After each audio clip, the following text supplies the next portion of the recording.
आप देख रहे हैं शेयर बाजार अनस फारूक के साथ। अस्सलामुअलैकुम। 26 अक्टूबर 2022 मार्केट का सेशन इख्तिताम पजीर हुआ और मैं एक बार फिर आपके साथ हाजिर हूँ क्लोजिंग बेल के अंदर। तो बात करेंगे आज की मार्केट की। आज की मार्केट के अंदर क्या उतार चढ़ाव रहे, किस तरीके से मार्केट ने रिएक्ट किया है। तो सबसे पहले मार्केट के इंडेक्स को देख लेते हैं। मार्केट का इंडेक्स जो आज इख्तिताम पे पहुंचा है, क्लोज हुआ है 41,554 पॉइंट्स के ऊपर इंडेक्स क्लोज हुआ है और कुल मिला के इंडेक्स के अंदर से 650 पॉइंट कमी हुई है।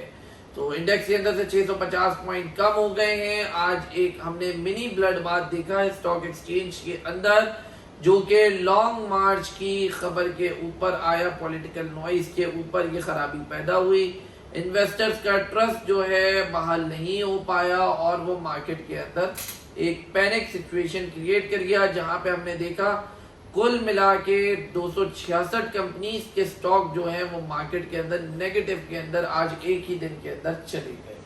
अगर हम बात करें वॉल्यूम की, तो वॉल्यूम जो है वो हमें बेहतर नजर आए।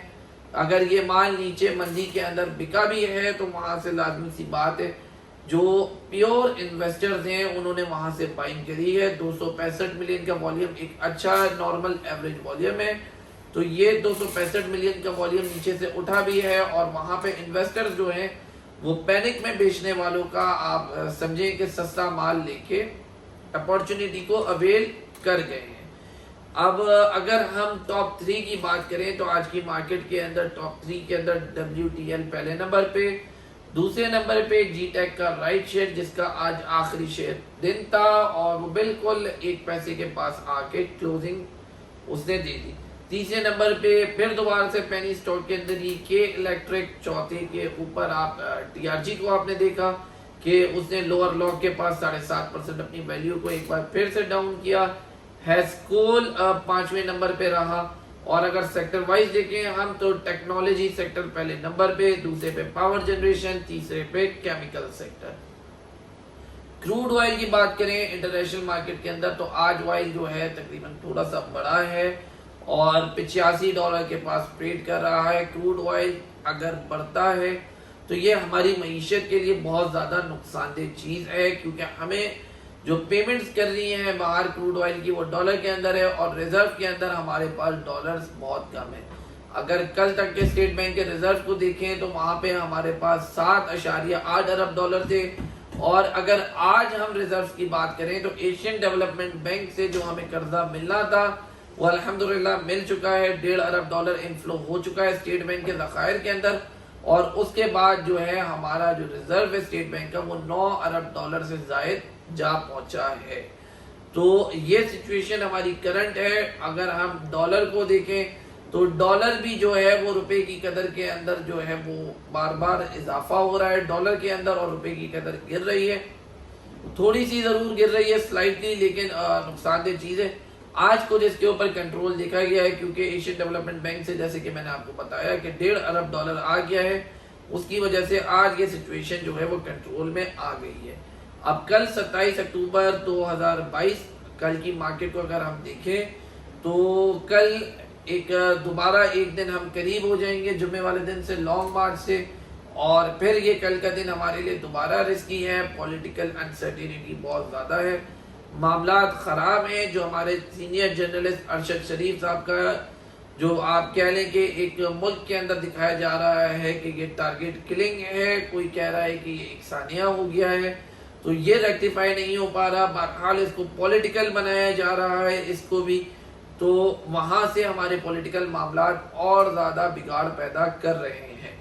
अगर इंटरनेशनल न्यूज़ के हिसाब से आप देखें तो मार्केट के अंदर पॉजिटिविटी आ रही है, जैसे कि वज़ीर आज़म ने सऊदीया के दौरे के अंदर जो है कुछ अच्छी डील्स को जो है वो लॉक किया है, सुनने के अंदर आ रहा है ज़रायों से। अब ये देखना है कि ये जो डील्स हैं ये किस तरीके से एकम्प्लिश्ड होंगी और ये इसके ऊपर किस तरीके से अमल दरामद होगा। तो इस चीज़ को हम देखेंगे, क्योंकि सुनने में ये आ रहा है कि ये सारी इन्वेस्टमेंट जो है ये रिफाइनरी सेक्टर के अंदर जानी है सऊदी अरेबिया की तरफ से, और उसके बाद जो नेक्स्ट स्टेप है पावर जनरेशन के अंदर जो है वो चाइना की तरफ से कुछ इन्वेस्टमेंट आनी है। चाइना से भी पाकिस्तान जो है वो देख रहा है एक जो 6 अरब डॉलर का रिलीफ है वो देख रहा है, उसके अंदर जो है उसको डिले करवा रहा है उस पेमेंट को जो पाकिस्तान ने वापस करनी थी, वहां पे हमें फिर 1 साल का रिलीफ मिल जाएगा। ये कुछ हमारे लिए बेहतर हो जाएगा। कल की मार्केट के अंदर दोबारा से एहतियात से काम करना है हमने। आज जो एशियन डेवलपमेंट बैंक की जो पेमेंट आई है कल की मार्केट के अंदर, ये थोड़ा सा हमें पॉजिटिव इम्पैक्ट जरूर दे सकती है अगर पॉलिटिकल मामलात हमारे एक जगह पे सेटल डाउन हो जाए तो। क्योंकि मेन मसला स्टेट बैंक के रिजर्व का था, जो कि थोड़ा सा आप कह लें कि आज हल हो गया है 1.5 अरब डॉलर आने की वजह से। अगर पॉलिटिकल हालात यूं ही बिगाड़ पैदा करते रहे तो इस चीज का भी हमें कोई फायदा नहीं होना, और इन द एंड ये रिजर्व वापस पेमेंट्स करते करते नीचे जा पहुंचते हैं, जहां पे मार्केट के अंदर सिर्फ और सिर्फ नुकसान देखा जाएगा, क्योंकि इन्वेस्टर को इसका रिटर्न नहीं मिलेगा। ये पेमेंट्स आने के बाद, एफएटीएफ से निकलने के बाद इन्वेस्टर के दिमाग में ये था कि भाई अब जो है पूरी दुनिया से इन्वेस्टमेंट्स आना शुरू होंगी, क्योंकि जो terror financing, anti money laundering का एक धब्बा लगा हुआ था पाकिस्तान के ऊपर, पाकिस्तानी बैंक्स के ऊपर, वो बड़ी मुश्किल से मिटा है एफएटीएफ से जो पाकिस्तान निकला है, और उसी बिहाफ पे अब दुनिया ट्रस्ट करके अपनी पेमेंट जो है वो पाकिस्तान में इन्वेस्टमेंट के लिए लेकर आएगी। तो कल की मार्केट के अंदर स्टॉप लॉस के साथ काम करें, पहली चीज।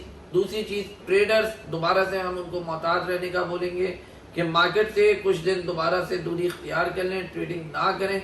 और तीसरे नंबर पे आते हैं हमारे प्योर इन्वेस्टर्स, जो कि लॉन्ग टर्म इन्वेस्टर्स होते हैं, बिल्कुल तरीके से इन्वेस्टमेंट करते हैं। उनके लिए मार्केट के अंदर ये एक बेहतरीन सुनहरी अपॉर्चुनिटी है, जहां पे आपको बिल्कुल सस्ते स्टॉक्स मिल रहे हैं। यहाँ पे वो बगैर पैनिक के जो है अपनी इन्वेस्टमेंट को इंजेक्ट किए जा रहे हैं और अपनी बाइंग जो है वो अपने पोर्टफोलियो के अंदर इजाफा कर रहे हैं।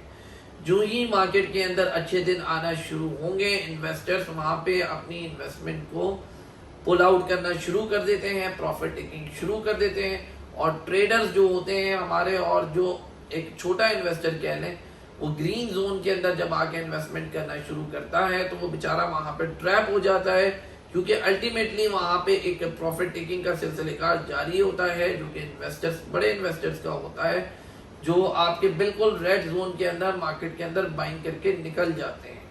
तो यही फर्क है एक अच्छे इन्वेस्टर के अंदर और एक नए माइंडसेट के अंदर। जो नया ट्रेडर आया है मार्केट के अंदर, नया इन्वेस्टर आया है, कि आप अपने पैसे को बहुत ही एहतियात से इन्वेस्ट करें और अच्छे स्टॉक्स के अंदर इन्वेस्ट करें जो डिविडेंड्स, पे आउट्स वगैरह दे रहे हैं, ताकि इस तरीके के मार्केट क्रैश के अंदर आपको कोई तकलीफ ना पहुंचे, आपकी इन्वेस्टमेंट सेफ रहे और आपको उसके ऊपर ट्रस्ट हो कि ये आज नीचे आ गई है तो कल जो है ये रिकवर हो जाएगी।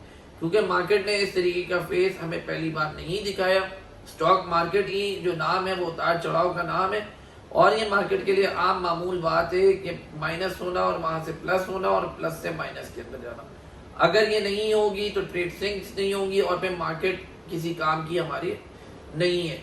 लेकिन बहरहाल एडवाइस इस वक्त पैनिक सिचुएशन में आपको यही है कि देखभाल के ट्रेड्स करें और इंट्राडे ट्रेड्स के थोड़ा सा मोहतात रहें, प्योर इन्वेस्टमेंट्स को इंजेक्ट करते रहें। बहुत ज़्यादा डिस्काउंटेड रेट्स आए हुए मार्केट के अंदर, खामोशी से स्टॉक्स परचेज करके थोड़ा टाइम बेचें। इंशाल्लाह आगे अच्छा वक्त आने वाला है, वहां पे आप इसको आराम से सेल आउट करेंगे। आगे इलेक्शंस भी कॉल आउट होने वाले हैं, इलेक्शंस कॉल आउट होंगे, हुकूमत एक बहाल हो जाएगी, स्टेबल हो जाएगी, तो आगे के 3-4 साल हमें बासानी सुकून से गुजारने के लिए मिलेंगे। और मार्केट के अंदर जैसे कि हम पहले से कहते हैं कि डॉलर इनफ्लो होना शुरू हो जाएगा स्टेट बैंक के अंदर, और फर्स्ट क्वार्टर में 2023 के आखिर के अंदर, यानी कि फर्स्ट क्वार्टर के आखिर तक स्टेट बैंक का जो रिजर्व है इंशाल्लाह वो 16 से 17 अरब डॉलर जा पहुंचेगा, जहां पे हमारा रुपया और हर चीज अल्हम्दुलिल्लाह प्राइजेस वगैरह जो हैं वो वेल मेंटेन स्टेबल हो जाएगी। तो हमारे साथ जुड़े रहिए, हमारे व्हाट्सएप ग्रुप के अंदर भी जो भी दिन की खबरें होती हैं और कोई भी न्यूज़ अपडेट होगी इंशाल्लाह हम वहाँ पे आपको करते हुए चलेंगे। बाकी कल सुबह की इंशाल्लाह मॉर्निंग बेल के अंदर मजीद जो न्यूज़ अपडेट आएंगी उसके ऊपर हम तबसरा कर लेंगे और उसको आप लोगों को एक्सप्लेन कर देंगे। तो आप लोग जुड़े रहिए हमारे साथ, और जो न्यू मेंबर्स हैं जो अभी तक हमारे साथ व्हाट्सएप ग्रुप के अंदर जुड़े नहीं हैं, वो हमारे व्हाट्सएप नंबर के ऊपर रब्ता करके हमारे साथ व्हाट्सएप ग्रुप ज्वाइन कर सकते हैं। बहुत शुक्रिया, जज़ाकल्लाह खैर।